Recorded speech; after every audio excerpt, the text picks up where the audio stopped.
ఈ blouse lining మీద పెట్టి కట్ చేసేటప్పుడు నేను చెప్పాను కదా బ్యాక్ పార్ట్లో జాయింట్ పడుతుందని చెప్పేసి నేను సైడ్ జాయింట్ కోసం మాట్లాడానండి. కానీ మనలో చాలా మంది సిస్టర్స్ ఏమనుకున్నారంటే బ్యాక్ పార్ట్లో అతుకులు పడితే అస్సలు బాగోదక్క, ఫ్రంట్ పార్ట్లో వచ్చేటట్టు చూసుకోండి ఇది అది అని.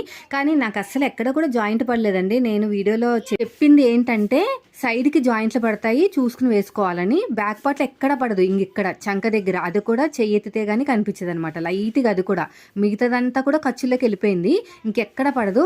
ఇంకా నెక్స్ట్ వచ్చేసి నేను రాత్రి బ్లౌజ్ కుట్టాను. చాలామంది కామెంట్ చేస్తున్నారు అనమాట, ఏంటక్క బ్యాక్ పార్ట్లో బ్యాక్ పార్ట్లో అతుకులు పడితే అస్సలు బాగోదని. వెంటనే వీడియో అనేది షూట్ చేశాను అనమాట. చూసారా పైపింగ్ ఎంత నీట్గా వచ్చేసిందో. మన స్టిచ్చింగ్ ఛానల్ని ఫాలో అవ్వండి, మంచి ఫ్యూచర్ ఉంటుంది మీకు. ఈజీ మెథడ్లో ఉంటుంది, ఎంత ఈజీ అంటే అసలు మీకు విసుగు అనేది రాదనమాట.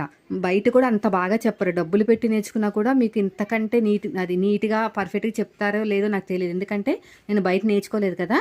కానీ చాలా సింపుల్గా ఉంటుంది. ఒకసారి ఇంట్రెస్ట్ పెట్టి ఒకసారి వీడియో